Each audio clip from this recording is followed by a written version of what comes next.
한 사람이면 충분했던 주님, 주 말씀에 순종하는 자.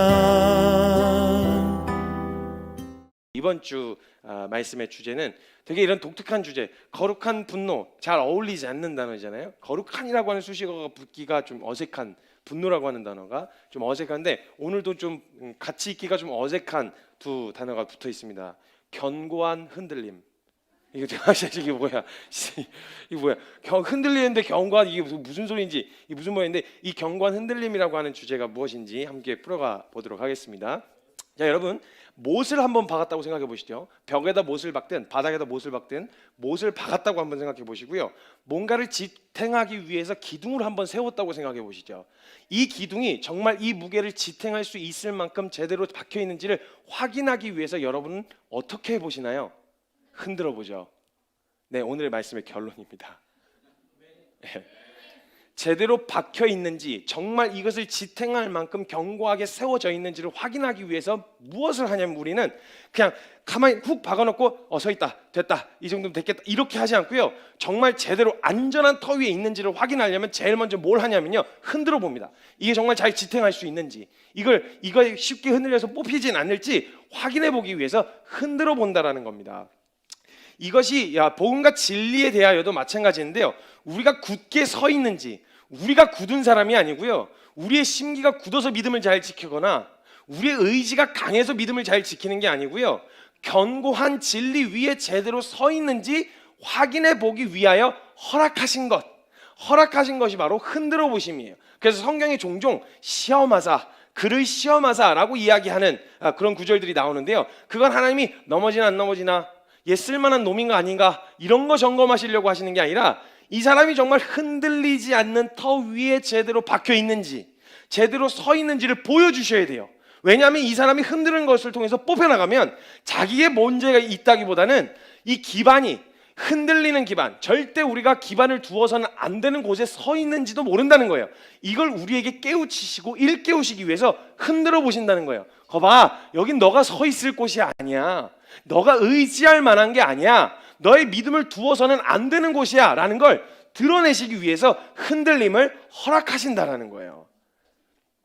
자, 마태복음 7장 24절로부터 27절의 말씀을 한번 살펴보겠습니다. 예수님의 가르침 중에 굉장히 흥미롭고 재밌는 이야기인데요, 물론 이 말씀을 하시기 이전에 되게 무서운 이야기를 하시긴 하셨어요. 너 나더러 주여 주여 하는 자마다 천국에 갈 게 아니라 너희 아버지의 뜻대로 행하는 자라야 천국에 들어갈 수 있다.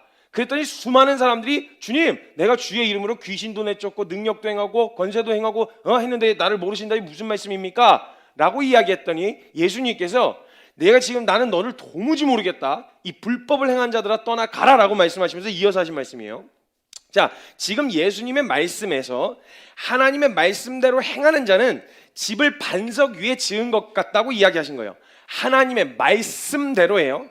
하나님의 말씀인 것 같아서 내가 임의대로 결정하는 게 아니고요, 하나님의 말씀대로 행하는 그것을 말하는 거예요. 그 안전한 터 위에 서 있으면요, 반석 위에 지은 것과 같다고 이야기해요. 그런데 이 반석 위에 세운 집이 흔들리지 않고 무너지지 않는 이유가 집이 튼튼해서라고 이야기하고 있지 않아요. 흔들리고 포싹 주저앉지 않는 이유가 집을 잘 지었어, 아주 부실 공사 안 하고 아주 집을 튼튼하게 지었네 라고 이야기하지 않았어요. 그 까닭이, 무너지지 않는 까닭이 무엇이냐? 반석 위에 세웠기 때문이라고 이야기하는 거예요. 반석 위에 세웠다고. 그러니까 집이 튼튼해서 버티는 게 아니라는 거죠.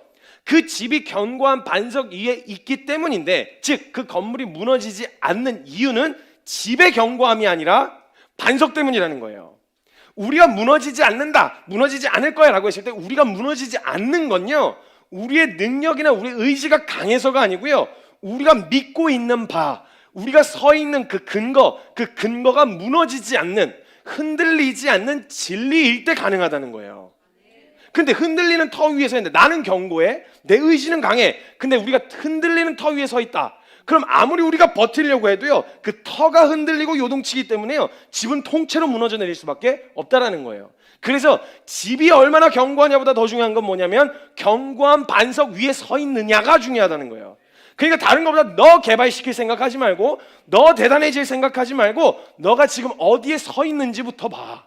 그래서 요한복음 15장에도 주님이 말씀하시기를, 나이가 포도나무고 너희는 가지다. 너희가 내 안에, 내가 너희 안에 있으면 열매를 많이 맺을 생각부터 하지 말고 제대로 붙어 있는지나 확인해. 제대로 붙어 있으면 그 사람은 과실을 많이 맺을 수밖에 없어. 그러니까 열매의 목적을 두지 말고 제대로 붙어 있는지를 점검해야 된다고, 이 얘기를 강조하시는 거거든요. 보여지는 행위 자체에 문제가 있는 게 아니라 그것을 나오게 만드는 근거가 중요한 건데, 이거는 전혀 상관 안 하고 자꾸 보여지는 것만 추구하고 갈고 닦는 거에 집중하다 보면 우리가 어디에 서 있는지, 지금은 흔들리는 것 같아 보이지 않을 수 있어도 결국은 무너져 내릴 터 위에 서 있다면 그 위에 많은 돈을 투자해서 쌓아 올린 만큼 손해가 크겠죠. 그러니까 우리가 정말 점검하고 돌아봐야 될 것은 얼마나 많이 쌓아 올렸냐, 우리가 얼마나 견고하냐가 아니라 우리가 지금 어디 서 있냐는 거예요. 우리가 믿고 있는 바가 무엇이냐는 거예요. 그 집이 견고한 반석 위에 있기 때문이라는 거죠. 그럼 거꾸로 그 집이 흔들리고 무너져 내리는 이유는요, 흔들리는 이유는, 무너져 내리는 이유는 집의 문제라기보다는요, 우리 집에 굉장히 많이 투자하세요. 여러분 스스로에게 얼마나 많이 투자하세요? 그렇죠? 집에는 많이 투자한단 말이에요. 근데 그래도 그 옛날에 저거 해주는 사람이 있었어요. 여기 땅 좋은 땅인지 아닌지 이렇게 알아봐 주는 사람이 있어요. 짝대기 젓가락 2개 들고 다니면서 이렇게 숨에 흐르는지 안 흐르는지, 여기 땅이 너무 좋은, 풍수지리학적으로 봤을 때 뒤에 산을 끼고 앞에 물이, 여기 아주 좋은 땅입니다 이러면서 이렇게 하는, 땅에 대해서, 이거에 대해서는 관심이 없고 땅 자체에 관심이 없고 건물 자체에 관심을 두고 거기에 투자를 많이 했단 말이에요. 근데 문제는 밑에가 완전히 그냥 모래야. 그래서 물 한번 쓱 지나가면 모래가 그냥 훅 쓸려가듯이 쓱 쓸려가면요, 거기에 아무리 투자를 했어도요 아무 의미 없어요. 모래가 쓸려가면 같이 쓸려가는 거예요. 이런 어리석은 사람 같다는 거예요. 집 짓기 전에 뭐부터 점검해야 되냐? 너가 지금 지을 땅이 모래야 아니면 반석이야? 이거부터 봐야 된다는 거예요. 근데 그건 눈 딱 감고 아무런 적어도 생각 안 하고 이런 전문가 안 부르고 그냥 갖다 파가지고 했다. 그럼 그냥 산사태 한번 일어나면, 그리고 태풍 한번 불면 그냥 포싹 주저앉는 거예요. 포싹 주저앉게 되는 거예요. 그러니까 거꾸로 집이 흔들리고 무너져 내리는 이유가 집의 문제라기보다는요, 그 집을 세워놓은 터가 바로 모래이기 때문이라는 거예요. 흔들리는 터, 절대 거기다가 세워서는 안 되는 그 터, 우리가 신뢰하지 말아야 할 대상, 믿어서는 안 되는 대상에다가 우리의 믿음이 향해 있기 때문에, 여러분 기억하세요. 인간은 믿음이 없지 않아요.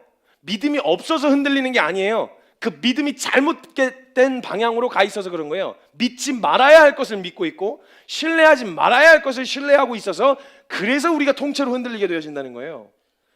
그 집이 흔들리는 건 흔들리는 터 위에 지탱해주고 믿을 대상이 아닌 곳에 집을 세웠기 때문이라는 거예요.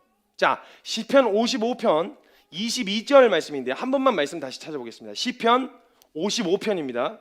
22절 말씀이에요. 아멘, 아멘. 주님이 다윗이 믿음의 고백을 하는 상황인데요, 하나님은 의인의 요동함을 전혀 허락하지 않으신다. 자, 그럼 이 고백을 할 때쯤에 우리가 생각할 때 요동함을 영원히 허락하지 않으신다는 하나님에 대한 믿음의 고백이었으니까, 지금 다윗 자체가 흔들리지 않는 상황에서나 할 수 있는 말이죠. 흔들리지 않는데, 야, 요동함을 허락하지 않으셔. 이런 거랑 똑같은 거예요. 야, 나 안 무서워. 이러면 신뢰가 되세요? 안 되잖아요. 그러니까 안 무서워 이러면 되게 떠들어야 되는데, 야, 나 안 무섭다고 이러고 있으면 그 안 무섭다는 말이 허세처럼 들리지 뭔가 되게 대단한 것처럼 보이지 않는단 말이에요. 그럼 이 요동함을 허락하지 않으신다는 믿음의 고백이 효과가 있으려면 요동하지 말아야 되잖아요. 근데 이때 엄청나게 요동치는 상황이었어요. 다윗의 마음이 어떤 상황이었냐면, 시편 55편이 쓰여진 배경 자체가요, 다윗의 아들 압살롬이 막 반역을 모색하고 계획되어지고 있는 상황이었고요. 그로 인해서 가장 신뢰하던 사람 중에 하나인 그의 모사라고 하는 게 옆에서 같이 이렇게 조언해주고 해주는, 신뢰하는 아히도벨이라고 하는 이 사람도 함께 배신의 자리에 동참하게 돼버렸어요. 이 절망, 완전히 믿을 게 하나도 없구나, 의지할 게 아무것도 없구나 라고 보여지는 그 요동치는 상황 가운데 다윗이 있었는데 지금 이 고백을 하는 거예요. 영원히 요동함을 흔들리지 아니하시리로다, 이렇게 요동치면서 얘기하고 있는 거란 말이에요, 지금 이 상황에서. 근데 여러분, 우리가 흔들리고요, 어려움을 겪어서 우리가 유혹 앞에서든 상황적인 어려움 앞에서 흔들릴 때, 흔들리는 것에 대하여 크게 어려움을 느끼는 이유가 뭔지 아세요? 예를 들면 목적이 있는 흔들림이면 괜찮아요. 근데 왜 흔들리는지를 모르겠을 때, 이건 진짜 불안한 거거든요. 예를 들면 욥 같은 상황이에요. 이따가 뒤에 잠깐 얘기할 텐데 욥이요, 하나님이 허락하셨던 모든 재물들이 다 걷어가셨을 때 괜찮았어요. 진짜 괜찮았단 말이에요. 주님이 주시으니 가져가시기도 하시겠지. 괜찮았어요.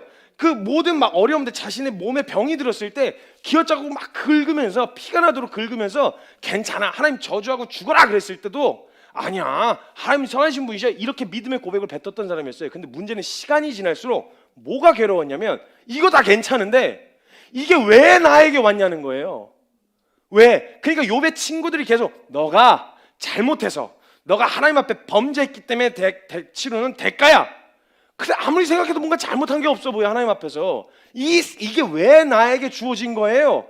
이게 확인이 안 되면, 왜 이런 상황이 내게 허락된 거예요? 왜 병이 든 거예요? 왜 이런 상황이에요? 이게 이해가 되고 목적이 없는, 그러니까 납득이 되지 않은 이 상황 앞에 놓여지면 그게 더 어려워요. 그게 사람을 미치게 만드는 거예요. 목적이 있었으면 차라리 죄에 대한 대가다, 맞을만 했네, 이렇게 해서 받아들이기라도 할 텐데 문제는 이게 받아들여지지가 않는 거예요. 모르겠으니까. 그래서 사실 어렵거든요. 그래서 우리가 흔들리고 있을 때 왜 하나님은 그걸 막으실 수 있는 능력이 있으셨음에도 불구하고 이걸 우리에게 허락하셨는가? 그 허락하신 목적과 하나님 아버지의 마음을 알려고 하는 게 더 먼저 중요하다는 거예요. 왜 이런 상황이 터졌어요? 이런 반발심이나 원망보다요, 하나님은 분명 이걸 막으실 수 있는 분이죠. 전능하시니까. 그런데 이걸 허락하셨다면 이유가 있다는 거예요. 그 하나님의 선하신 뜻이 무엇인지를, 그걸 알려고 하는 마음으로 나아간다면 우리가 흔들리는 흔들림도 다르게 해석할 수 있어요. 하나님 앞에 더욱 나아갈 수 있게 하는, 더 주님 앞에 정결케 되어지는 흔들림이 될 수 있다는 거예요. 이걸 단지 해석하기를 내가 믿음이 없어서 그래, 내가 연약해서 그래, 내가 의지가 박약해서 그래 라는 식으로 해석하면 이건 그냥 어려움에 불과해요. 근데 만약에 이것에 대한 하나님이 허락하신 이유와 목적을 우리가 알게 되어진다면 이 흔들림을 통해서 더욱 깊게 뿌리낼 수 있는 은혜의 기회가 될 수 있다는 거예요. 자, 지금 다윗이요, 하나님이 의인의 요동함을 영원히 허락하지 않으신다고 고백하고 있었는데 정작 자신은 상황과 죽음의 두려움 때문에 미친 듯이 요동치고 있었어요. 지금 다윗이 그 요동치는 자신을 보고 있었단 말이에요. 그래서 55편 5절에 보면 이렇게 적혀 있어요. 두려움과 떨림이 내게 이르고 공포가 나를 덮었도다. 지금 이걸 자기를 돌아보니까 자기는 지금 요동치고 있는 거예요. 그 두려움, 죽음에 대한 두려움, 모든 사람이 나를 속이고 등을 질 것 같은 두려움, 이 두려움이 나를 덮어서 공포에 막 두려움과 떨림으로 떨고 있었던 거예요. 근데 그때 다윗은요, 자신이 두렵지 않게 되어지고 흔들리지 않는 견고함을 달라고 구하지 않았어요. 지금 다윗이 이 상황 무서운 상황이지만 저는 무섭지 않게 해주세요, 저 흔들리지 않게 견고하게 해주세요 라고 구하지 않았어요. 흔들리지 않는 멋진 사람이 되게 해달라고 구하지 않았다는 거예요. 그리고 그의 삶의 방향성 역시 흔들리지 않는 견고한 사람이 되는 것이 목적이 아니었어요. 그의 인생의 목적과 지금 이 안에서의 말하는 믿음의 고백은 무슨 고백이냐면, 견고한 사람이 되기를 구하는 게 아니라 견고하신 주님을 더욱 붙드는, 견고하신 그 반석이 되신 주님께 더욱 의탁하고 의지하게 되어지는 그런 사람이 되는 것이 그의 평생의 원함이었다는 거예요. 여러분 기억하세요. 우리가 견고해지고 흔들리지 않는 튼튼한 사람이 되면 의지할까요? 누구를? 안 하죠. 이걸 허락하지 않으시는 이유, 우리가 하나님께 더 의탁하고 주님께 더 기대해야 한다라고 하는 이 필요성을 느끼지 못하고, 죄인된 인간의 본성은요, 자기가 뭔가 좀 됐다 싶으면요 절대 남에게 손 벌리지 않아요. 자존심이 있거든요. 다만 하나님께서 자신의 구원이 되어 주시기를, 흔들리는 자신이 붙들 근거가 되어 주시기를 지금 다윗이 구하고 있는 거예요. 16절과 18절 말씀을 제가 읽어드릴게요. 16절에 이렇게 적혀 있습니다. 나는 하나님께 부르짖으리니, 그 두렵고 떨린 상황에서 하나님 나를 견고하게 해주십시오, 무섭지 않게 해주십시오 라고 구한 게 아니라, 나는 그 두려움과 절박한 마음을 가지고 하나님께 부르짖으리니, 나는 내 상황은 변하지 않았고 난 여전히 두렵지만 여호와께서 나를 구원하시리로다. 18절에 나를 대적하는 자가 많아요. 그리고 나를 치는 전쟁에서 나를 치는 전쟁에서 사람들이 나를 다 배신해서 죽이려고 하고 있어요. 근데 그때 그가 내 생명을 구원하사 평안하게 하셨도다. 그분이 그렇게 하셨다라는 거예요. 내게 흔들리지 않는 믿음을 달라고 구한 게 아니라 그의 반석이신 그분, 견고하고 흔들리지 않으시는 그분으로 인하여 내가 평안을 누린다라는 거예요. 그러니까 나를 구원하실 의인의 터가 되시는 하나님, 그분께로 피하러 간 거예요. 더 견고한 사람이 되고자 한 게 아니라. 의인의 요동함을 허락하지 않으신다는 말은요, 의인이 견고해서가 아니라 의인을 붙드시는 분이 견고하시기 때문이라는 거예요. 그래서 성경에 말하는 거예요. 성경의 22절에 그 다윗이 고백하는 게 뭐냐? 맡겨라. 그 두려워? 어려워? 너가 견고할 사람으로 너의 의지를 강하게 만들려고 하는 트레이닝이 필요한 게 아니라 맡겨라. 그리하면 그가 너를 붙드시고, 붙드시는 분의 견고함 때문에 영원히 요동함을 허락지 아니하실 거라는 거예요. 그러니까 우리가 하는 건 뭐냐? 맡겨라예요. 누구에게? 견고함, 절대 흔들리지 않으시는 그분께 맡기라는 거예요. 그걸 견딜 수 있는 사람이 되고자 하는 노력보다 그 의지를 가지고 차라리 통째로 맡기시라는 거예요. 통째로.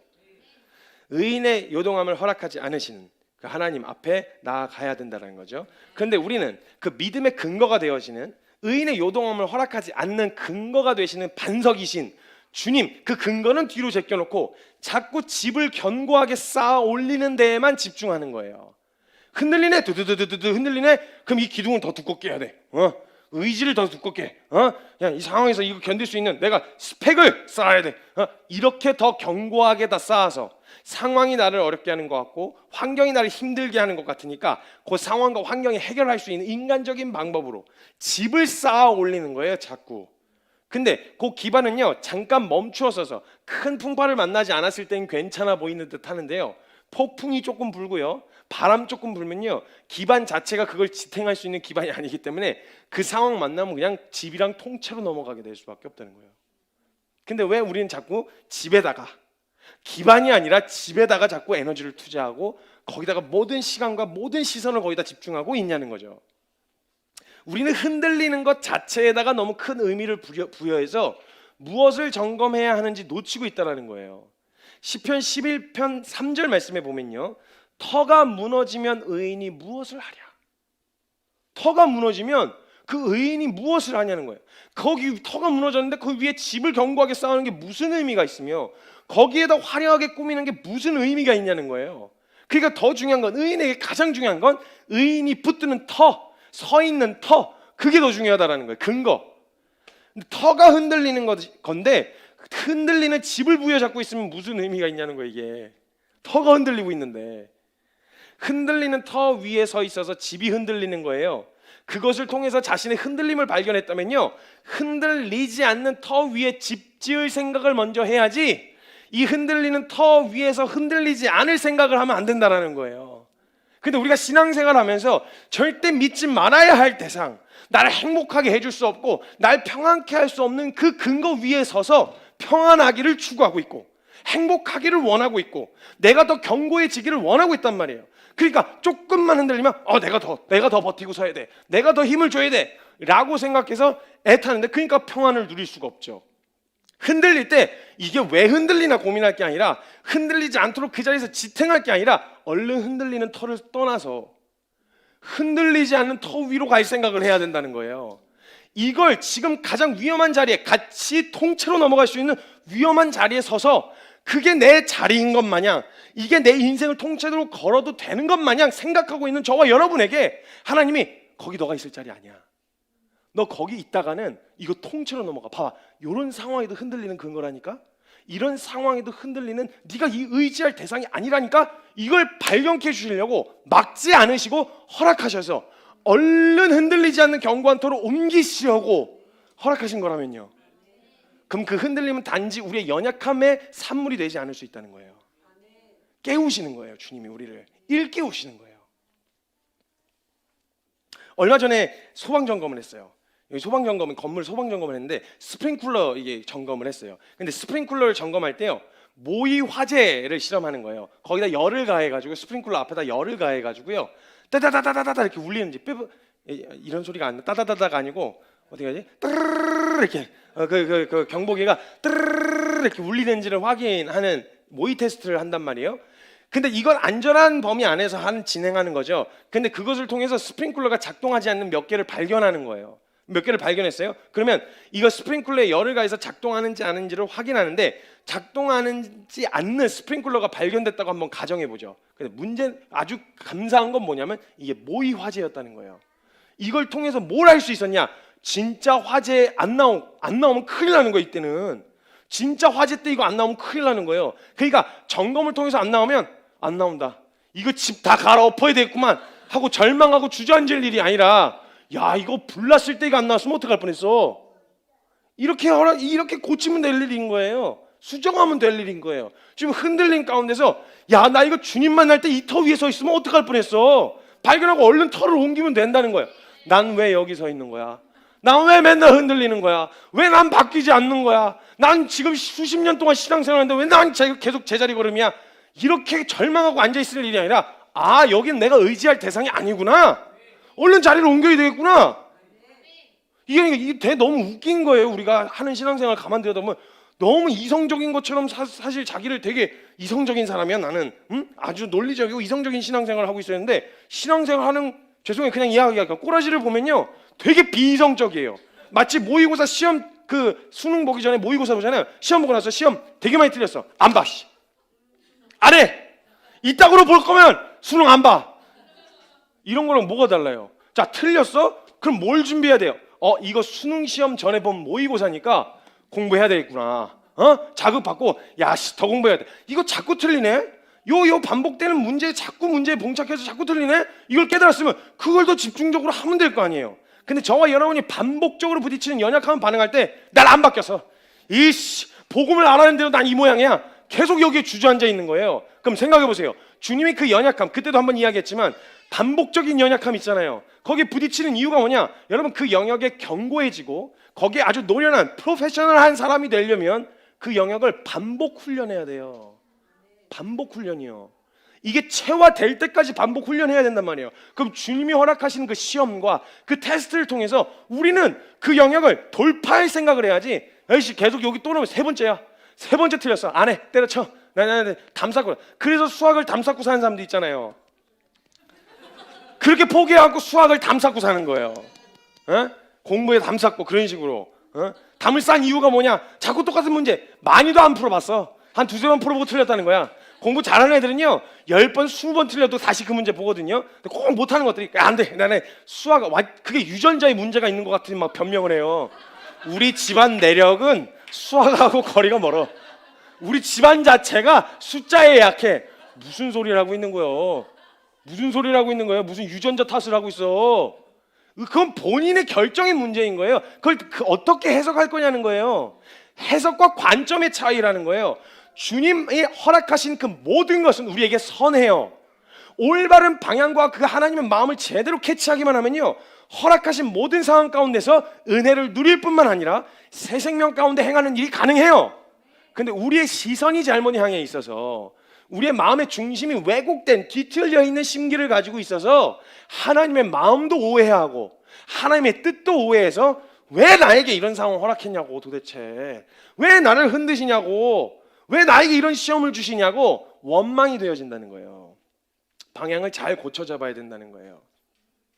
그러니까 우리가 잘못해서 고난이 찾아오는 것도 아니에요. 그리고 우리가 잘했다고 고난이 찾아오지 않는 것도 아니에요. 우리의 잘하고 못하고가 아니라 고난과 상황 가운데 부딪히는 어려움들은요 똑같은 상황을 놓고도 어려워할 사람들은 어려워해요. 그건 관점의 차이예요. 그렇죠? 사실 돈 없는 거 가지고 있는 거 가지고 어려워 있다 없다로 가지고 어려워하냐? 그럼 없는 게 다 어려워요? 아니에요. 없는 다 어려워요. 돈이 없는 건 다 어려워요. 아니 어려워하는 그 상황 중에서도요 그 가장 누릴 수 있는 행복을 누리는 사람이 있어요. 그러니까 모든 병들었다는 게 그래서 병들어서 어려움을 겪으신 분들이 내시는 책 보면 되게 감동적이죠. 와 어떻게 이런 생각을 하지? 이 병을 통해서 주님이 내게 뭘 가르쳐 주셨는지 알아요? 이 문제를 통해서 내게 뭘 가르쳐 주셨는지 알아요? 그 은혜를 막 나누는 사람 보면요 와 어떻게 저런 고백을 하지? 왜냐면 병 이꼬르 아픔 고난 이렇게 생각하거든요. 그거는요 어려움이 아니라 관점의 차이예요. 그걸 어떻게 해석할 거냐는 거예요. 제가요 예전에 이제 아주 공동체가 이렇게 통째로 이사를 가면서 제가 신도라고 하는 폐교 섬으로 들어가게 됐거든요. 거기요 사람이 사는 데가 아니에요. 거기 거기 고라니가 살던 데였어요. 고라니. 이렇게 하는 고라니 있죠. 그 밤 한밤중에 이렇게 하는 그 고라니가 살던 데서 처음에 가는데 고라니가 있었어요. 고라니가 살던 데 사람이 들어가서 살라니까 이거 환경이 얼마나 장난 아니었어요. 거기 막 갈대가 이만큼씩 자라있고요. 식당은 여기 지금 건물 안에서 여러분 밥 먹는 거 감사하게 생각하셔야 돼요. 한겨울에 천막 막 펄럭펄럭 하는 데서 식사해 보셨어요? 뜨거운 국을 들고 왔는데 앉아서 먹으면 냉국이 돼 있는 그런 거 드셔보셨어요? 그리고 김 한 장 이렇게 몇 장 한 10장 정도 챙겨갖고 나오면 주방에서 밥을 뜨고 식당에 가서 밥을 먹는 장소 이동하려면 밖을 나와야 됐거든요. 그럼 김을 들고 국을 들잖아요. 그럼 나오면 김이 다 날아가는 거예요. 그럼 식당 앞에 떨어진 김들이 막 떨어져 있고, 그러다가 막 국으로 눌러갖고 또 갖고 오면 그 국에 있는 물 때문에 또 김 다 눅눅해지고, 이런 환경에서 했단 말이에요. 처음에 진짜 열받았어요. 이런 거지 같은 데로 데리고 와가지고 내가 헌신했어? 내가 선교사를 헌신한 거요? 막 이래가지고 막 엄청 싫었단 말이에요. 관점의 차이예요. 근데요, 제가요 은혜를 입고 나서 그 뒤에 헌신을 했어요. 똑같은 장소였어요. 똑같은 환경이었어요. 관점이 바뀌는 거예요. 그건 어려움이 아닌 거예요, 저에게. 오히려 우리에게 자랑거리가 돼서 막 그거 자랑하고 다녔어요, 사람들이. 우리 얼굴 보여주고 우리 씨 이런 데서 자. 이게 자랑거리가 돼가지고 그거 막 자랑하고 이렇게 막 돌아다녔어요. 그 약간 의 삼아서 그렇게 한 것도 있지만, 배부르게 산다. 막 이렇게 하면서 막 정죄하고 판단하는 연약할 때, 그랬던 적도 있었지만 어찌됐건 전혀 같은 상황인데 전혀 다른 관점인 거예요.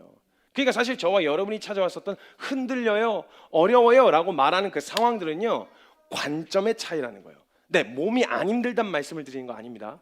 마음이 낙심이 안 된다는 말씀을 드리는 게 아니에요. 근데 그건 해석과 관점의 차이일 수 있다는 거예요. 그러니까 우리가 죄를 지었기 때문에, 우리가 연약했기 때문에 그 상황에서 흔들리거나 고난이 찾아오는 게 아니고요, 우리가 잘했기 때문에 평안이 찾아오는, 이런 결정된 게 아니에요. 고난 중에서도 그리스도인들은 평안을 누렸어요. 그러니까 이 상황 자체는 문제가 아니라는 거예요. 이걸 받아들이는 우리의 마음의 중심과 서 있는 기반, 그게 어디 서 있는지가 더 중요하다는 거예요. 근데 신앙생활 하는데 자꾸 상황과 표면적인 평안을 추구하게 만드는 거예요. 예수 믿으면 이렇게 돼요. 예수 믿으면 평안해져요. 복 받아요. 네, 복 받아요. 예수님이 복이시잖아요. 예수님 자체가 그분과 함께 우리 안에 내주하게 되셨으니까 그분이 복이죠. 그렇다고 상황을 바꿔주시겠다고 한 적은 없었거든요. 왜냐하면 그리스도인의 가장 큰 변화는요, 상황에 휘둘리는 게 아니라 모든 상황을 다 은혜로 해석할 수 있는 그런 관점이 생기거든요. 가치관의 변화예요. 그것을 통해서 볼 수 있게 되어지는. 그러니까 고난이 찾아오고 안 오고에 대한 이것은 그냥 모두에게 다 똑같은 거예요. 예수 믿었다고 안 찾아오는 것도 아니고, 예수 안 믿는다고 찾아오는 것도 아니고. 그러니까 근데 그것을 통해서 그리스도인들은요, 은혜를 묵상하는 거예요. 그냥 힘들다, 어떤 사람은 그냥 이 또한 지나가리라 하고 그냥 버티고 견디는 게 있지만, 그리스도인들에게 은혜를 어떻게든 찾아먹기를 소망하는 사람들에게는요, 모든 상황을 다 하나님 이번에 또 뭘 말씀하시려고, 어떤 은혜를 허락하시려고, 이 관점으로 찾아먹으려고 하는 태도가 있단 말이에요. 그 적극적이고 아주 저돌적인 태도 있잖아요. 그걸 보려고 해야 된다는 거예요.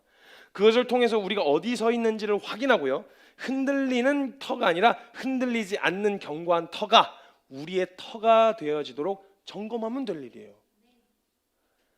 터가 흔들릴 때에는요, 우리가 붙드는 그 서 있는 자리가 어디인지 점검하고, 만약 모래 위에 서 있다면 견고한 터 위에 설 생각을 해야 된다는 거예요. 그런데 우리가 자꾸 집을 보수하거나 내가 연약해서 그래, 내 의지가 박약해서 그래, 내가 이런 정서를, 내 이런 환경에서 자라서 그래, 이런 정서를 가지고 있어서 그래, 자꾸 집에다가 의미를 부여하기 시작하면요, 내가 견고해지는 것은 무의미해요. 왜냐하면 터가 흔들리고 있기 때문에. 그 터 자체가 집이 아무리 견고해도 무너지게 만드는 터였기 때문에 집 자체의 의미를 두어서는 바뀌지 않는다는 거예요. 이와 마찬가지로 우리도 생각할 때 우리가 흔들리고 무너져 내리는 것은 우리가 믿음이 없어서 혹은 우리가 연약해서라고 생각한다는 거죠. 그래서 그 흔들림 자체에 너무 큰 의미를 부여하고 흔들리는 자신에 실망하고 낙심하게 되어진다는 거예요. 근데 흔들릴 때 우리는 우리가 어디에 서 있는지를 확인할 수 있는 은혜의 기회예요. 그때말로 확인할 수 있다는 거예요. 그래서 생각해보세요. 모델 때 집을 잘 짓긴 졌는데 흔들리지 않고 잘 있으면 괜찮다고 생각하지 않겠어요? 근데 한번 흔들어 보니까 어이구야 이거 위험하구나, 이걸 그 경각심을 금방 깨우쳐서 알 수 있었다라는 거예요. 그래서 그 믿음이 없어서 흔들리는 게 아니라 그 흔들림은 남녀노소 누구에게나 찾아오는데 그 흔들림을 통해서 더 견고한 터에 깊게 뿌리 내리고자 하는 소망함으로 그 자리를 찾아가려고 하면 된다는 거예요. 우리는 믿음이 없는 게 아니에요. 우리 진짜 믿음이 아주 충만해요. 얼마나 믿음이 충만한지 몰라요. 믿음이 없어서 못 믿는 게 아니고요. 믿음이 있어요. 근데 그 믿음이 잘못 향해 있는 거죠. 지금 길 가보세요. 운전하는 거요. 하루에도 수십 명씩 사고가 나고요. 죽기도 해요. 교통사고로 사망자 몇 명, 부상자 몇 명 이런 거 전광판에다 띄워놓잖아요. 근데 그 사람들 자기도 누구도 오늘 자기가 이 차를 타고 나서 죽을 거라는 생각 안 해요.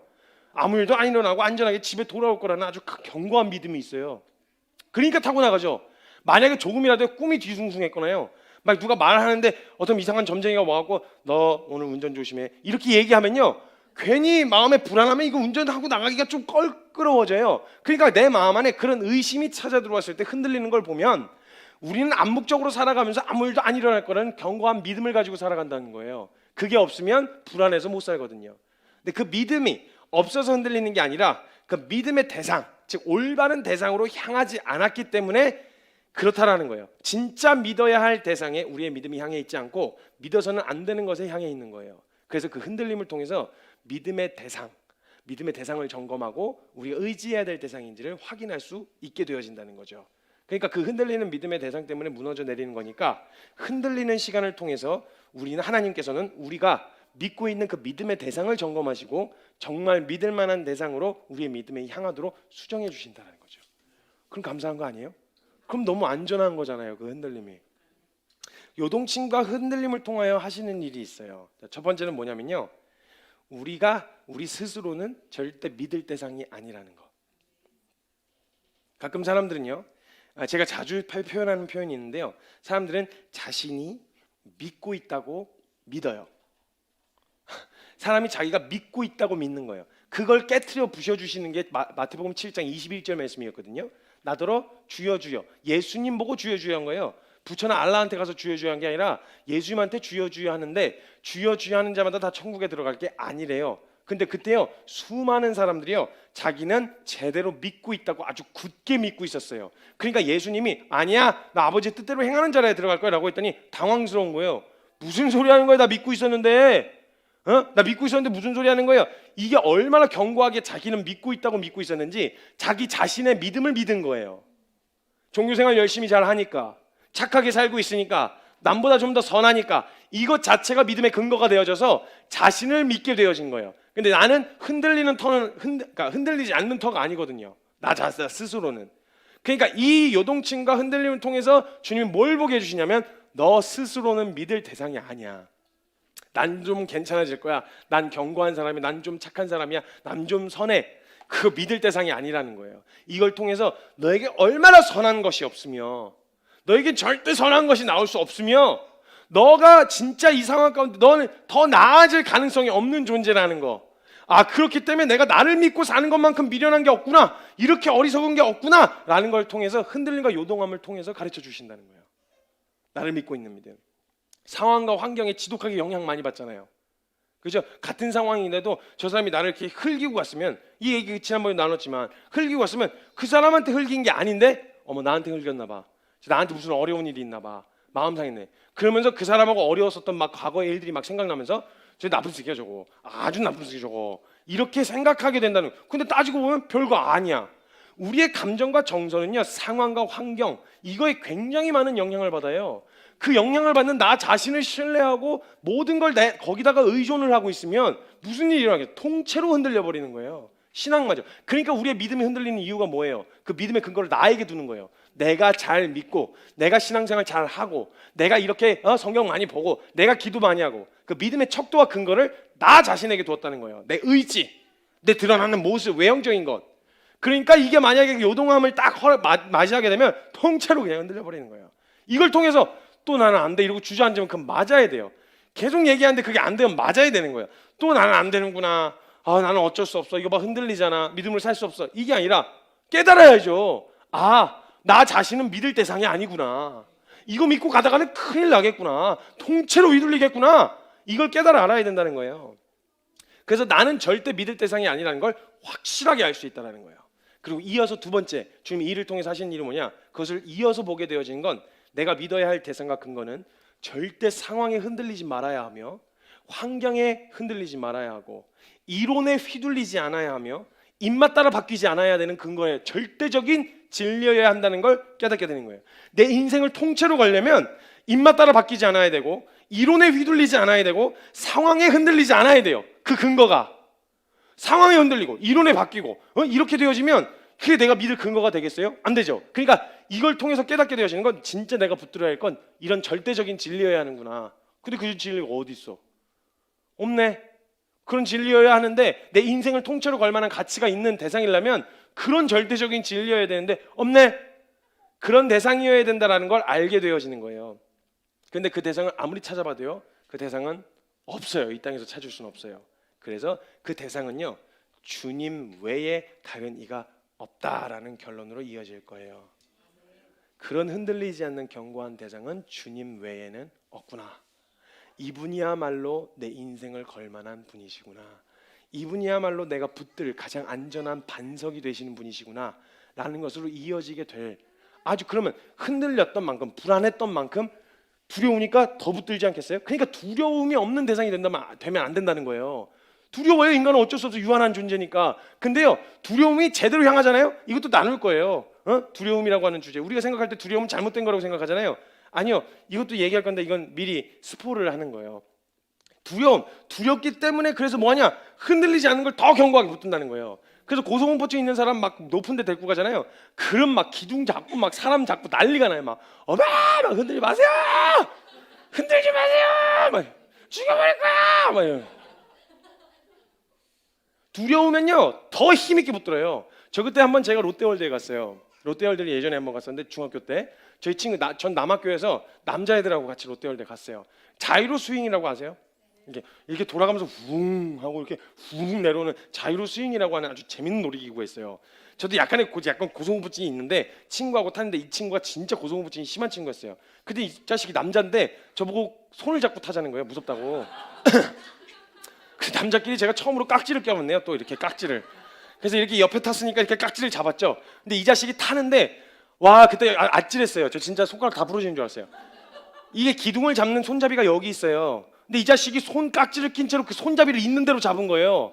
이렇게 깍지를 낀 채로 이렇게 된 거예요. 제가 타는데 이렇게 된 거죠. 그래서 노라고 막 소리를 제. 전 하나도 못 즐겼어요. 타는데 흥 가는데 와 이런데 막 하고 막 손가락 막 왜냐면 붙들 게 지금 이거밖에 없는 거예요. 자기는 지금 이 공중에서 나를 지탱해 줄 수 있는 이 안전바밖에 없는 거예요. 그걸 막 간절하게 붙들거든요. 두려운 만큼 간절하게 붙들어요. 그럼 우리가 두려운 만큼 그 두려움의 영역에 있어서 붙들 대상이 주님밖에 없다는 게 확실해졌다? 그럼 그만큼 주님 붙들겠죠. 그 두려움은 절대 안 좋은 요소가 아니에요. 그 안에서 물론 두려움 자체가 결론이 되면 문제가 되죠. 두려움을 통해서 진정한 평안이 되시는 그분을 또 붙잡게 되어지는 간절함이 생긴다면, 바뀌어지면 문제가 안 된다는 거예요. 그래서 이걸 봐야 된다는 거예요. 우리가 어떤 터에 서 있는지를 봐야 된다는 거예요. 그래야 내게 소망 없다는 것을 깨닫고 흔들리지 않는 견고한 반석이신 주님을 향해 더 간절히 매달리려고 하는 이 태도가 우리에게 나타날 수 있게 되어진다는 거예요. 그러니까 흔들림과 요동함을 막아주지 않으시고 우리 앞에 허락하시는 건 잘못 향해 있었던 우리의 믿음의 방향을 올바른 곳으로 수정하시면서 믿음의 대상이 오직 하나님 외에 다른 이가 없다는 것을 우리 심령 안에 확증시켜 주시는 은혜의 기회일 수 있다는 거예요. 저는 안 아프다는 얘기, 다시 말씀드리지만 안 아프다는 얘기하는 거 아니에요. 너도 한번 그럼 그런 상황 당해봐. 네가 그런 상황 안 당해봐서 그런 소리 하는 모양인데 이렇게 얘기하실 수도 있는데요. 아픕니다. 어려워요. 근데 어려움으로 결론이 나면 안 된다는 거예요. 어려울 수 있죠. 어렵지 말라는 말이 아니잖아요. 지금 어려울 수 있는데 어려움이 결론이 되어져서 끝나버리면 이게 우리에게 유익이 되지 않는다는 거예요. 그 흔들림의 시간과 요동치는 시간 자체가 은혜로 여겨질 수는 없지만 그것을 허락하신 목적을 알게 되어진다면 단지 내가 흔들리고 요동치는 것에 대하여 당황함으로 끝나는 것이 아니라 당황하지 않고 믿어야 할 대상, 견고한 대상이신 주님께 더 찰싹 붙게 되어지는 이런 그런 기회가 될 수 있다라는 거예요. 그 흔들림을 통해서 나를 지탱해 줄 수 없었던 믿음의 대상이 될 수 없었던 것들로부터 뽑혀지고요. 뽑혀져야 돼요. 우리는 그때는 뽑혀지고 흔들리지 않는 안전한 터 위에 심겨지는 놀라운 은혜라는 거예요. 그래서 견고한 흔들림은 견고하게 하시려고 흔드신다는 거예요. 뽑으시려고 흔드시는 게, 물론 안전하지 않은 곳에 서 있을 땐 뽑으셔야죠. 근데 우리를 그곳 가운데 흔드시는 건 흔들어 더 깊게 박아 넣으시려고 흔드신다는 거예요. 허락하신다는 거죠. 주님이 그냥 일부러 고난을 허락하셨다 이거보다는, 세상이 당연히 주님 미워하니까 주님 따라가는 사람들을 미워해서 찾아오는 고난이에요. 그건 주님이 일부러 고난을 주신 게 아니라, 근데 그 고난 가운데서, 그 흔들림 가운데서 우리에게 허락하신 그 은혜는, 와, 그 일로도 우리에게 이런 일을 행하실 수 있다라는 거예요. 주님이 깊게 박으시는 거예요. 그래서 흔들림의 목적을 제대로 알고 그 흔들림을 어떻게 해석하느냐에 따라서 그것이 우리에게 은혜가 되기도 하고 단지 어려움으로 끝나기도 한다라는 거예요. 시편 40편 20절 말씀에 이렇게 적혀 있습니다. 나를 기가 막힐 웅덩이와 수렁에서 끌어올리시고 내 발을 반석 위에 두사 내 걸음을 견고하게 하셨도다.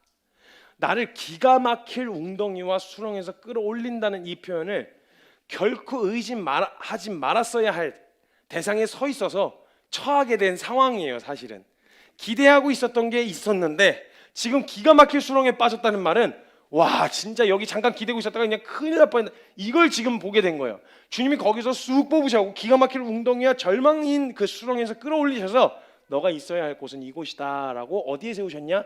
반석 위에 세우셨다는 거예요. 그리고 그 걸음을 붙잡으시고 한 걸음 한 걸음 내 걸음을 견고하게 하셨다라는 거예요. 기가 막힐 웅덩이, 수렁, 우리를 낙심하게 하고 절망하게 하는 요소였는데 거기서 주님이 끌어올리시고, 그게 절대 의지하지 말아야 했다는 대상이었다는 걸, 의지하지 말아야 하는 대상이었다는 걸 알게 하시고 그것을 통하여 견고한 반석으로 옮기신, 사망에서 생명으로 옮기시듯 불안함 가운데서 안전함으로 옮기신 그 하나님의 은혜가 흔들림을 통해, 그 흔들리는 역사를 통해 우리에게 나타날 수 있다는 거예요. 그것을 통해 우리가 기대한, 우리의 기대가 견고한 반성을 향하게 되어진다는 거예요. 그럼 한번 봅시다. 실질적으로 우린 보통 언제 흔들리냐는 거예요. 우리가 흔들릴 때가 있잖아요. 그럼 언제 흔들리는지 크게 두 가지로 볼 수 있습니다. 첫 번째는 우리가 흔들릴 때 유혹에 흔들리죠. 그렇죠? 유혹에 흔들립니다. 분명히 아닌 거 아는데, 잘못됐다는 거 아닌데 보여지는 것과 들리는 것과 느껴지기에 너무 내게 좋아서, 그래서 그 유혹에 먼저는 흔들립니다. 그럼 유혹을 받았다는 거에 또 큰 의미를 두잖아요. 유혹에 흔들렸나, 이거에 또 크게 의미를 두면요 아무것도 못해요. 근데 그 유혹을 또 주님 막지 않으시고 온실 속의 화초처럼 하실 수 있는데, 근데 그 유혹거리를 굳이 두셔서, 허락하셔서 치우지 않으시고 내 앞에 두셔서 그 유혹을 허락하신 이유가 뭐냐는 거예요. 이걸 알아야 그 유혹에서 정말 알아야 할 것을 알 수 있다는 거예요. 보기에는요, 유혹이란 말은요 내 눈에, 내 귀에, 내가 느끼기에 좋은 걸 의미하죠. 생각을 해보세요. 근데 옳지 않은 거, 이걸 유혹이라고 표현합니다. 우리가 좋은데 옳지 않은 거. 근데 여러분, 좋지 않으면 절대 유혹이 안 돼요. 그거 아시죠? 막 누군가가 막 저를 막 유혹하려고 그러는데 전혀 제 스타일이 아닌 사람이 제 앞에서 막 유혹을 하면요, 그게 막 제가 힘들겠다 막 이러는데 전혀 안 힘들어요. 전혀 유혹이 안 돼요. 유혹이. 그럼 예를 들면 이런 거죠. 뷔페에 가서 이빨 먹어가지고 나왔는데 먹을 걸로 앞에서 초콜릿 가지고 맛있겠지 이러면 유혹이 되세요? 너나 먹어 이렇게 하겠죠. 너나 드세요. 유혹이 안 된단 말이에요. 근데 3일 굶은 사람 앞에서 빵 한 조각 가지고 막 맛있겠지 이러면요, 막 거의 막 자존심이고 나발이가 없어요. 막 침 지지 흘리고 나온단 말이에요. 유혹이 된단 말이에요. 그러니까 우리가 느끼기에 좋고 필요하다고 생각되어지고 원하는 거, 근데 옳지 않은 거, 이것이 바로 유혹거리란 말이에요. 이게 유혹거리. 근데 이걸 보면요, 유혹거리를 내 앞에 두지 않으시면 얼마나 믿음 생활하기 편하겠냐고, 얼마나 좋을 거야 라고 생각할 수 있는데요, 그 유혹을 통해서 하나님이 우리에게 가르쳐 주시는 건 뭐냐면요, 유혹을 통해서, 그러니까 선악과 같은 거잖아요. 느끼기에, 보기에, 듣기에 너무 좋은데 옳지 않은 것이 유혹을 받아 흔들렸던 성경의 대표적인 사건이 선악과였단 말이에요. 먹으면 죽어? 아니 분명 아닌 건 확실해요. 근데 하와가 그 선악과를 보면서 느꼈던 정서는 뭐냐? 보기에 먹음직스럽고 탐스러웠단 말이에요. 유혹이 됐다는 얘기예요. 지금 그 상황 앞에서 먹음직스럽고 탐스러웠는데, 느끼기에, 보이기에 너무 좋아 보였는데요, 그 유혹거리를 에덴 동산에 두셨던 이유를 잘 생각하셔야 돼요. 그 유혹을 통해서요, 에덴 동산에서는 아담과 하와에게 기대하고 꿈꾸셨던 건 그 유혹과 흔들림을 통해서 보여지는 즐거움과는 비교할 수 없는 하나님의 가장 완전한 관계에서 비롯되는 즐거움을 더 추구하게 만드셨죠. 선악과 맛있어 보이네? 근데 내가 사랑하는 주님이 먹지 말라고 하셨어. 그래서 안 먹어. 그걸 통해서 나 오늘도 하나님을 사랑함으로 오늘 살아가고 있는 것, 그 관계가 중심이 되어 살아가고 있다는 걸 선악과를 보면서 알게 되어지는 거예요. 저걸 안 먹는 이유는 그날만 맛있어 보였던 게 아니에요. 뱀한테 유혹을 받았을 때만 맛있어 보였던 게 아니라 동산 중앙에서 늘 보기에 탐스러웠고 먹음직스러웠어요. 그런데 그 선악과를 볼 때마다 아담과 하와의 정서는 어떤 마음이었냐면 먹으면 정령 죽으리라. 그러니까 내가 사랑하는 주님이 먹지 말라고 그랬잖아. 얼마든지 안 먹을 수 있어. 내가 그걸 안 먹는 이유는 주님 때문이었거든요. 그래서 나 아직도 여전히 주님을 사랑하는 이 사랑을 확증하면서 살았어요. 매일매일. 내가 오늘 여기 서 있는 이유, 존재의 목적을 잊지 않고 사랑을 확증하며 살아갔었어요. 그게 통로가 됐단 말이에요. 기준이 돼서. 그러니까 그 유혹거리가 오늘 여전히 선악과 같은 것들이 저와 여러분 눈앞에 놓여 있잖아요.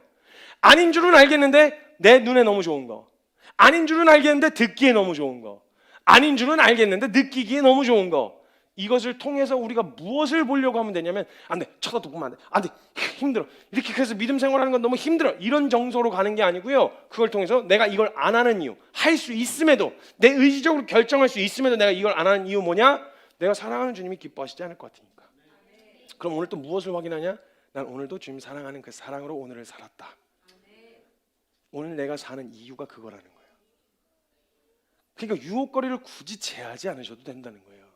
그 흔들림을 굳이 막지 않으셔도 된다는 거예요. 왜냐하면 그것을 통해서, 그 선악과라고 하는 기준을 통해서 날마다 더 주님을 사랑하는 사랑을 점검하면 되는 거예요.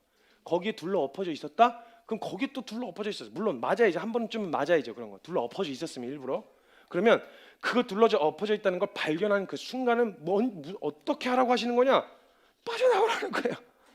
그 느끼기에 좋고 들리기에 좋은 그거에 둘러 빠져 있다가는, 너 그거 쫓아가다가는 너 어디로 처박힐지 뻔히 보이니까 거기서부터 빠져나오라 경고하시고 일깨워 주시는 거란 말이에요. 그러니까 유혹을 굳이 없애달라고 구할 필요도 없어요. 죄가 미워지게 해주세요 라고 말하는 것만큼 멍청한 게 없어요. 우리 정서, 육체가 느끼는 정서가 보이기에 좋고, 주님 건 에덴 동산에도 있었던 거예요. 보이기에 좋고 들리기에 좋고 느끼기에 좋아도 하면 안 되는 거, 이건 에덴 동산에도 있었어요. 그걸 요소를 없애달라고 말하는 건 그 하나님의 사랑과 그 관계를 확정하고 그 앞에 나아가는, 더 가까이 나아가는 자발적인 의지라는 것을 확인할 수 있는 기회인데, 그걸 없으면 어떻게 해요? 하나님의 사랑을 확증하며 우리의 사랑의 대상과 우리의 삶의 주권이 누구에게 있는지를 확인하는 도구였어요. 그 유혹은. 그러니까 굳이 그걸 걷어가실 이유가 없다는 거예요. 마찬가지예요. 우리 인생에서 마치 선악과 같이 보이는 보기에 좋고 탐스러운 유혹거리들이 널려 있죠. 그래서 그 유혹거리 앞에서 믿음 지키기가 너무 어려워 이렇게 생각하실 수 있는데요. 그 유혹이 될 만한 요소들을 우리의 삶 가운데서 제하지 않으시고 그대로 내버려 두시는 건 우리를 힘들게 하시려고 하시는 거나, 어떻게든 너네 고생했는데 내가 너네 구원하려고 얼마나 고생했는 줄 알아? 니들 이 고생한 거 알아야 돼. 한번 고생해봐. 이래가지고 고생시키려고 그 유혹거리를 거기다 두신 게 아니라, 혹은 우리를 될 만한 놈들, 안 될 만한 놈들을 가리기 위해 하신 게 아니라 오늘도 우리의 사랑의 대상을 확인하고 그 사랑을 확증하기 위함이라는 거예요. 만약 주님이 우리가 이걸 이해했다, 그럼 우리가 그 유혹 앞에서 어떻게 반응하면, 되게 쉽게 단순하게 반응하면 돼요. 쉬운 방법, 유혹거리 앞에서 거기에다 말을 걸고 자꾸 의미를 부여하고 그렇게 하지 말고 되게 쉽게 반응할 수 있는 방법을 가르쳐드려요. 유혹이 찾아왔다, 다른 거 없어요. 단어 한 가만 생각하면 돼요. 유혹이 찾아왔어? 유혹은 되는데 안 하겠다는 거예요. 왜? 내가 이걸 통해서 점검하는 거예요. 오늘도 침 뱉을 수 있는지 한번 보시라고, 그 유혹거리 앞에서. 그리고 그냥 가던 길 가는 거예요. 굳이 거기다 유혹거리가 됐네, 보기에 먹음직스럽다 이렇게 말 걸 필요도 없어요. 유혹이 찾아왔어? 이렇게 그냥 가면 되는 거예요. 너무 쉽죠? 단순하게. 근데 그 유혹거리가 보기에 좋지 않을 거라는 말이 아니에요. 보기 안 좋게 되어지고 느끼게도 막 역겹게 느껴지고 이렇게 될 거라는 게 아닌데, 그런 정서가 찾아오지만 난 이 방향으로 갈 확실한 근거가 있다라는 거예요. 아시겠죠? 유혹에 흔들리는 것 자체에 과민 반응하지 말고요. 그 흔들림을 허용하시고 막지 않으셨던 하나님의 선한 뜻을 알고자 한다면, 그 유혹을 허락하신 그 상황 그 뒤에 펼쳐진 하나님 아버지의 마음, 우리와 완전한 사랑과 교제의 대상을 나누고 싶으시고, 이 땅에서 누릴 만한 은혜가, 그 풍성한 은혜를 이미 다 준비해 놓으신 그 하나님의 은혜, 그 유혹거리에다 집중하지 말고 그 뒤에 펼쳐진 하나님의 은혜를 바라보시려고 하는 그 마음으로 나아가면 보인다는 거예요. 우리는 더 큰 유혹일수록, 그러면 더 큰 유혹일수록 우리가 하나님을 향한 사랑이 더 깊어지고 더 확증될 수 있겠네요. 그러면 그렇죠? 더 큰 유혹거리가 올수록 그런 걸로 삼으라는 거예요. 이것도 사랑을 확증하시려고 하시는 거구나. 이거 좀 세네. 이렇게 반응하면 된다. 목적이 이걸 이겨내야 돼. 이걸 견뎌내야 돼. 그 맨날 그냥 막 수비만 하고 있어 막. 그래가지고 수련회 갔다 와서 은혜 뜨겁게 받았을 땐 그 은혜를 지킨다고 맨날 방어만 하는 거예요. 유혹이 막 찾아오면 막 두드려 맞으면 버텨야 돼 이러다가 한두 대 맞고 뻗어가지고 또 6개월 동안 널브러져 있다가 또 수련회 가고 은혜 받고 와서 또 견디고, 이런 수동적이고 방어적인 자세였단 말이에요. 그러면 이제 유혹거리가 눈앞에 찾아왔으면 그 유혹을 통해 허락하신 일이 뭔지 알잖아요. 목적이 있으니까 돌파해보는 거예요. 단지 유혹을 이기는 것만이 목적이 아니라 하나님과의 완전한 관계를 향해서 나아가기 위해서 비껴 이렇게 나아갈 수 있다는 거예요. 아멘. 크게 하세요. 네, 그렇게 나아갑시다. 그렇다는 거예요. 그래서 그 예전에 TV 프로그램 중에 아주 악한 TV 프로그램이 하나 있었어요. 여자친구하고 남자친구가 이렇게 연애를 하는데 여자친구가 신청을 하잖아요. 사연 신청을 하면요, 이 TV 프로그램에서요, 예능 프로그램이었는데 아주 악한 예능이었어요. 이 남자친구한테 모델급 되는 여자들을 붙여가지고요 유혹을 시켜요. 유혹을 해가지고 넘어가나 안 넘어가나 실험 카메라로 찍어요. 그거 막 파탄 나고 장난 아니었어요. 그거 막 연애 파탄 나고 아주 악한 그런 이제 그런 거. 뭐 이런 악한 의도로 하시는 건 아니지만, 근데요 그 더 예쁘고 여자친구보다 더 예뻐 보이고 더 아름다워 보이는 사람이 있다고 하더라도 저 여자친구 있는데요, 반지도 빼죠. 거의 대부분 다 99%는 다 넘어갔는데 진짜 거의 1%의 이제 상위 남자들, 그 남자들이 있어요. 그걸 견뎌낸 남자들. 이 사람은요 여자가 그냥 완전 둘러 빠져요. 끝에 보면 마지막에 그 결과가 나오거든요. 대부분 싸대기 맞고 헤어지고 끝나고 이렇게 끝나요. 광고 나오고 그 다음에 짝 하면 이제 You're my life 이러면서 막 이제 그 드라마 끝나면 나온 노래 있잖아요. 그렇게 해서 나오고 끝나는데, 근데 이제 거기서 진짜 그 유혹을 견뎌내면요 사랑을 확인하는 거예요. 그 사람은 그냥 나 여자친구 있는데 사실을 이야기했는데 여자친구는 사랑을 확인했단 말이에요. 그건 막 완전 둘러 빠진단 말이에요. 이런 악한 기획을 하고 하시는 건 아니에요. 그냥 찾아오는 건데 막지 않으시는 이유는 뭐냐면 그걸 통해서 우리에게 사랑을 확인하고 확증할 수 있는 기회가 될 수 있기 때문에 그렇다는 그 얘기를 하는 거예요. 하나님이 이걸 그러니까 유혹에 흔들리는 건 주님을 사랑하지 않아서라기보다는 더 사랑할 기회라고 믿으시면 된다는 거예요. 유혹이 찾아왔네. 주님을 더 사랑할 기회구나. 내 구주 예수를 더욱 사랑. 이런 상황에도 더욱 사랑. 이런 유혹에도 더욱 사랑. 그러니까 하나님을 사랑하지 않아서 흔들리는 게 아니라는 거예요, 여러분. 유혹을 받은 건 하나님을 사랑하지 않아서 유혹을 받은 게 아니라 유혹이 찾아왔다는 건 하나님의 사랑을 확증할 더 좋은 기회라는 거예요.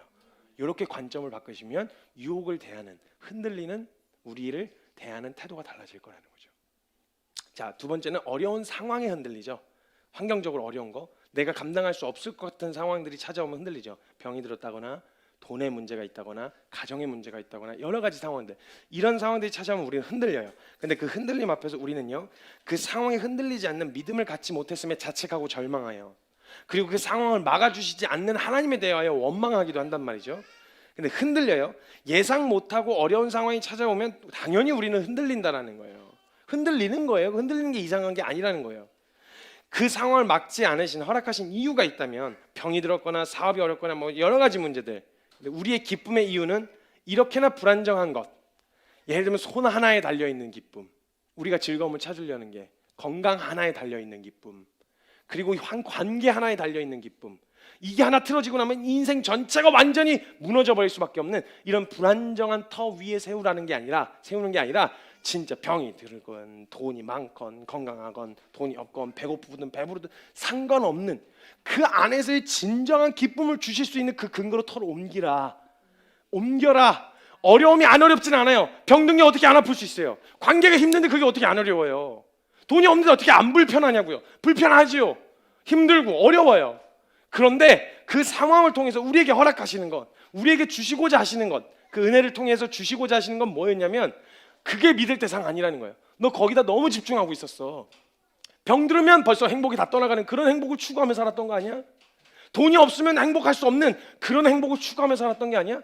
그 돈은 없다가도 없고 병도 건강하다고 병들고 병들다가도 건강하고, 이런 게 사람인데, 인생인데, 이런 유한한 것에 너의 믿음을 두지 마. 그럼 그 상황을 통해서 우리가 바라봐야 될 것은, 어려워하더라도 흔들리더라도 바라봐야 할 것은, 우리의 믿음의 터를 거기다 두어야 되겠구나. 이걸 발견하면 된다는 거예요. 안 불편하지 않아요, 여러분. 정말 돈이 없으면, 그리고 상황이 어려우면 불편해요. 정말 불편해요. 늘 저도 그랬지만 저희 공동체 이제 마티즈 차 제가 경차 하나가 이렇게 있는데 얘는 타면은 나 여기 서 있다라는 신호를 모든 주변에 있는 차들에게 다 알려줘서 안전해요. 오히려 삐삐삐삐삐삐 서 있어 브레이크 잡고 있으면 빠바바바바바바 소리가 그냥 이렇게 나요 차에서. 그럼 이제 막 주변 사람 다 알고 오 마티즈 오는구나 이렇게 이제 다 피해주고 이렇게 아주 안전한 안전장치란 말이에요. 근데 이제 이게 막 고장이 나고 막 이렇게 하면 불편해요. 저도 막 그 예전에 차 타고 다닐 때 막 차 조금만 시속 60km 이상으로 달리면 막 엔진 게이지가 막 이렇게 올라가가지고 고속도로에서 잠깐 갓길에 세워놓고 그 생수 가지고 식히고 다시 출발하고 불편해요. 불편하단 말이에요. 근데 그게 상황이 바뀌었다고 또 행복하지만은 않더라고요. 불편함이 해결되는 게 행복한 게 아니에요. 진짜 행복이 있는 곳에서 행복을 찾아야 된다는 거예요.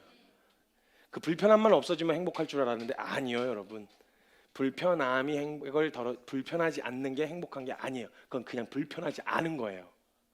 불편한 거고 그냥 불편한 거고, 불편하지 않은 거 그냥 불편하지 않은 거예요. 행복은 다른 데 있다는 거예요. 근데 자꾸 거기서 행복을 찾으려고 하니까 문제가 생긴다는 거예요. 자, 주님밖에 없습니다. 이 고백. 그 행복과 그 진정한 평화는 주님에게밖에 없습니다. 이 고백이 터져 나오도록 그 상황 앞에 서서 우리가 그 믿음의 태도를 결정하시면 된다는 거예요. 사랑하는 여러분, 그 뜻대로 부르심을 입은 자들에게는 모든 것이 합력하여 선을 이룹니다. 불편함도 선을 이루고요, 아픔도 선을 이루고요, 고난도 선을 이루고요, 쉽지 않은 싫은 상황도 선을 이루고요, 부르심에 그 뜻대로 부르심을 입은 모든 자들에게는 허락된 모든 상황이 다 합력하여 선이에요. 하나님 지으신 모든 것이 선함에 감사함으로 받으면 버릴 게 없다 라는 거예요. 하나님 살아계시다면 허락하신 이유 있어요. 그걸 허락하심을 통해서 무엇을 이루고자 하시는지를 정확하게 볼 수 있는 눈이 있어야 이 땅에서 누릴 수 있는 애를 100% 누릴 수 있다는 거예요. 주님을 더욱 소망합시다. 이 땅에서 나를 붙들어줄 견고한 반석은 주님밖에 없으시다는 거예요. 그래서 다윗이 이렇게 고백합니다. 시편 37편 23절부터 24절 제가 믿음으로 선포하겠습니다. 여호와께서 사람의 걸음을 정하시고 그 길을 기뻐하시나니 저가 넘어지나 아주 엎드려지지 아니함은, 흔들리지만 아주 엎드려지지 아니함은 여호와께서 손으로 붙드심이라. 흔들림은 허용하셔도 엎어지고 무너지는 것을 허용하지 않으십니다. 의인의 요동함을 영원히 허락하지 않으시겠다고 약속하셨어요. 오히려 그 흔들림을 통해서 주의 진리의 말씀과 견고한 반석 위에 더 굳게 심으시는 그 은혜, 우리 믿음으로 받을 수 있었으면 좋겠습니다.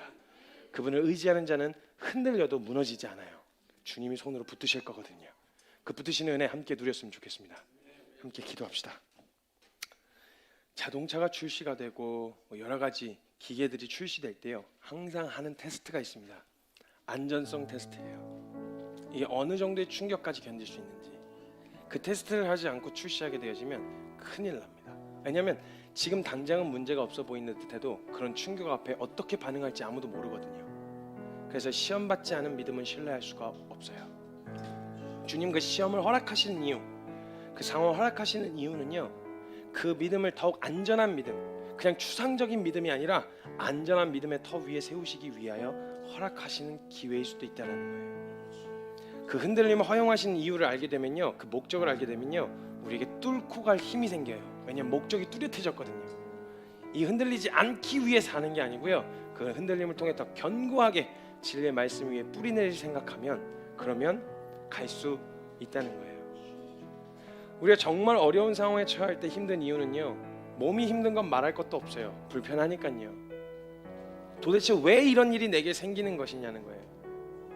왜 나에게 이런 일이 찾아왔지? 목적을 잃어버린 어려움. 이거 정말 너무 힘들어요. 왜 나만 아프지? 왜 나만 이런 상황이지? 저 사람들은 더 나은 상황인데, 건강한데, 저렇게 믿음으로 잘 사는 것 같은데 왜 나만 이러지? 이런 공격들이 찾아오면요, 갈피를 잡을 수가 없어요. 제가 그랬거든요. 다 잘 사는, 믿음으로 잘 사는 것 같은데 왜 나만 이 모양이지? 안 될 놈인가? 나는 그냥 진짜 주님 말만 따라 그냥 선택을 안 하셔서 나는 아무리 노력해도 안 되는 인생인 건가? 이런 공격과 두려움이 제 안에 있었어요. 갈피를 못 잡겠는 거예요. 나아갈 용기가 생기질 않는 거예요. 욥을 한번 생각해 보세요. 욥이 정말 힘들었던 건 갖고 있던 것을 빼앗긴 게 문제가 아니었어요. 병에 들여서 아파서가 문제가 아니었어요. 실제로 너무 고통스럽고 아픈 시간이었지만 정말 욥이 어려웠던 건 왜 나에게, 하나님 왜 그러신 거예요? 이 일을 허락하신 이유가 뭐예요? 이 이유를 몰라서요.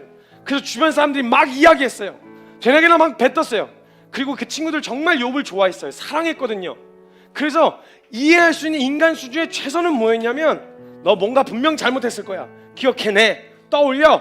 잘못한 거 얼른 회개해. 그래야 이게 문제가 해결될 수 있어. 인과응보의 하나님으로 욥에게 이야기해 줬던 거예요. 근데 아무리 돌아봐도 그냥 잘못했다고 이렇게 치셔? 내가 잘해서 부유하게 해주신 거야? 아닌데 난 부유해도 가난해도 상관없었는데, 주님이 나 주님 따른다고 가난할 수 있었다면 난 그거 가난해도 됐었는데, 그게 문제가 아닌 것 같은 거예요. 그게 너무 괴로운 거예요. 미치겠는 거예요. 미칠 것 같은 괴로움이 있었어요. 내가 무엇인가 잘못해서 하나님이 나를 치시는 것인가? 해답이 없는, 목적이 없는 흔들림, 이거 사람 미치게 만들거든요. 특히 우리가 믿는다고 말하면 내가 믿는 하나님은 왜 날 도와주시지 않고 방관하시는가? 라는 원망이 찾아오기도 한다는 거예요. 그 흔들림을 허용하신 이유를 알게 되어지는 거예요. 욥의 안에 숨어 있었던 그 의지하지 말아야 할 대상을 의지하고 신뢰하지 말아야 할 대상을 신뢰하고 있었던 그의 마지막 한 자락의 가능성을 주님이 그 상황을 통해서 드러내세요. 그리고 정말 욥의 인생 가운데 하나님이 전부가 되어주시는 은혜의 시간이 있었던 거예요. 하나님이 그렇게 만드시진 않았어요. 사단이 그렇게 하는 걸 허용하셨죠. 그 허용하심을 통해서 하나님 욥에게 하고자 하시는 목적이 뚜렷하셨거든요. 놓치지 마셔야 돼요. 우리의 시선을 놓치지 마셔야 돼요. 하나님 지으신 모든 것이 선해요. 허락하신 모든 게 최선이에요. 그 상황 가운데서 감사함으로 받으면 버릴 게 없어요. 우리 안에서 흔들리고 있는 자신을 바라보는 것이 고통스럽고 어렵잖아요. 흔들리지 않았으면 좋겠고 견고했으면 좋겠지만 턱없이 연약하고 부족한 자신의 모습을 발견하는 게 괴롭잖아요. 그런데요, 주님 거기서 멈추기를 바라시는 것이 아니라 그걸 발견한 그때야말로 견고한 반석 대신 주님을 더욱 소망하게 하시려는 거예요. 소망만 하면, 근거는 없는데 소망만 하면 또 그게 무슨 꼴 나겠어요. 그 정말 이거 흔들리지 않는 견고한 반석이 어디 없나 찾아봤는데 없어. 그럼 그것만큼 절망이 어디 있겠어요. 근데 견고한 반석이 되어주시길 결정하신 주님이 기다리시면서 이쪽을 보라고, 흔들리지 않는 반석, 믿음의 대상이 여기 있다고 바라보라고 주님 우리를 불러주시는, 일깨우시는 은혜의 기회로 받는다면요, 우리 이겨낼 수 있어요. 돌파할 수 있는 거예요. 뚫어낼 수 있는 거예요. 더 이상 그 자리에 주저앉아 있지 맙시다. 정말 하나의 그 방어적인 자세로 맨날 공격받고 주저앉고 두드려 맞는 이 입장이 아니라 공격적으로 하나님이 허락해 주신 모든 은혜들이 있으니까 그 마음의 중심으로 나아가면 주님 보여주실 거예요. 알게 해주실 거예요. 그 말씀을 그 주님 앞에, 견고한 반석 대신 주님 앞에 더 깊게 뿌리 내려 달라고. 주님 견고한 사람으로 만들어 주지 마시고 견고한 반석에 서 있는 자로 세워 달라고. 우리 그러한 마음으로 간절히 기도할 때 견고한 반석 대신 우리 주님의 이름 간절하게 한번 크게 부르짖고 기도하며 나아갑니다. 기도합시다. 주님, 걸음마다 하나님 말씀 의지하여 주님의 마음에 동참하는 자,